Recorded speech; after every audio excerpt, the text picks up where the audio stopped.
చెప్తున్నాడు అన్ని ప్రాంతాలు సిఆర్డీలు ఉన్నాయి. అదే ఒక్కటి కూడా ఆయన తీసుకొచ్చి అందులో పెట్టింది లేదు, ఇందులో తీసుకుపోయి బయట పెట్టి అమరావతి ప్రాంతాన్ని ఎక్స్క్లూడ్ చేస్తున్నాడు తప్ప అన్ని ఉన్నాయి అందులో. మచిలీపట్నం దగ్గర నుంచి మొత్తం ఉంది కదా. అమరావతి ఒక్క పేరుతోనేనండి. అంతే అంతే, అది మళ్ళీ నెక్స్ట్ మాట్లాడదాము. శుభ్లీ గారు అది మళ్ళీ మాట్లాడదాం.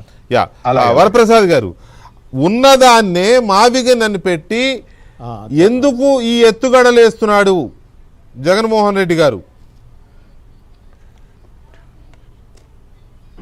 వెంకటకృష్ణ గారు, అందరికి నమస్కారం. సార్ నమస్తే. జగన్ గారి ఉద్దేశం ఏమై ఉంటుంది అనేది కదా మనం ఇక్కడ చర్చించేది. నాకు అర్థమైపోయింది. ఆయన మనస్తత్వ క్రెడిట్ చోరీతో పాటు అసలు అమరావతి పేరుకి ద్వేషం అనమాట, ద్వేషం. మొత్తానికి అమరావతి క్యాపిటల్ రీజన్ ఏరియాలో అన్నీ ఆయన చెప్పిన ఊర్లన్నీ వస్తూనే ఉన్నాయి. గుంటూరు, విజయవాడ, మచిలీపట్నం అన్నీ వస్తూనే ఉన్నాయి. ఈ ఎట్లాగూ రేపు ఫ్యూచర్లో అమరావతిలో భాగమే అవన్నీ కూడా. విజయవాడ, గుంటూరు, మంగళగిరి, తెనాలి ఇవన్నీ ఒకే ఏరియాలో డెవలప్ అవుతాయి. ఔటర్ రింగ్ రోడ్ వస్తుంది. Already this is Chandrababu Naidu గారి ప్లాన్లో ఉన్న విషయం ఇది. ఔటర్ రింగ్ రోడ్ వస్తే, ఔటర్ రింగ్ రోడ్ అయ్యాక ఏమవుతుంది, మొత్తం ఇదంతా కవర్ అయిపోతుంది. ఇప్పుడు మీరు చెప్పిన సిఆర్డీ అంతా కవర్ అయిపోతుంది, అంత కనెక్టివిటీలోకి వస్తుంది. కానీ అతనికి ఏంటంటే అమరావతి పేరు పలకటం అనేది అతనికి ఇబ్బంది సైకలాజికల్గా. అందుకని అతనికి ఒక సైకో ఫ్యాన్సీ ఉంది కదా, వాళ్ళని సాటిస్ఫై చేయడానికి గన్ ఉండాలి కదా, గన్నో కత్తో తుపాకో ఏదో ఉండాలి కదా. ఆయనకి ద్వేషం ఉంది. వరప్రసాద్ గారు మీరు అన్నది కరెక్టే. అది ఇప్పుడు కాదు, మొదటి నుంచి ఉంది ఆ మనిషికి. దాని మీద జగన్మోహన్ రెడ్డి గారికి ఓకే, అంతవరకు బాగానే ఉంది. ఇప్పుడు ఆయన 3 రాజధానులు అన్నాడు. 3 రాజధానుల కన్నా కట్టుబడి ఉండాలి, లేదా అమరావతి కేంద్రమే చట్టం చేసేసింది, దీనికన్నా కట్టుబడి ఉండాలి. దానికే పేరు మార్చాలి. ఈ పేరు ఈయనది ఎందుకు తీసుకున్నాడనే పాయింట్ ఒకటి.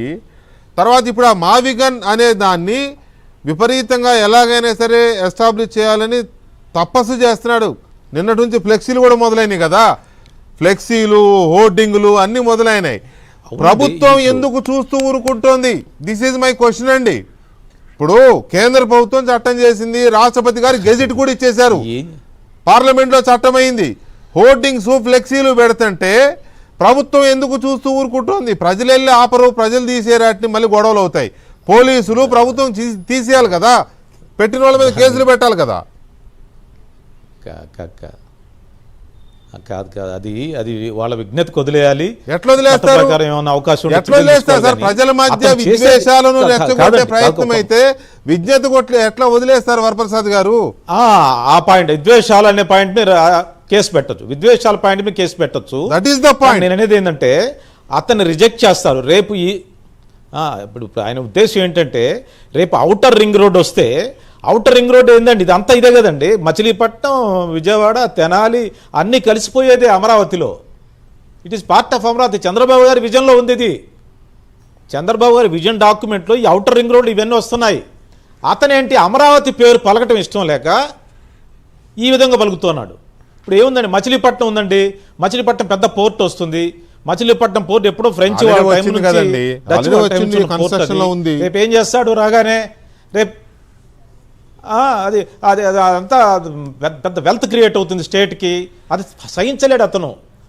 అందువల్ల అతనికి ఏంటంటే అమరావతి మీద ద్వేషం. మీరు అన్నట్టు ఇందాక ద్వేషాలు చెప్పారు కదా, అన్ని రకాల ద్వేషాలు ఉన్నాయి. అతనికి ఏది నచ్చితే అదే. అతను ఏమి ప్రజాస్వామ్య భావాలు ఉండవు, పార్లమెంటు చట్టం చేసిందనే గౌరవం ఉండదు, ఏమి ప్రజాస్వామ్య భావాలు ఉండవు.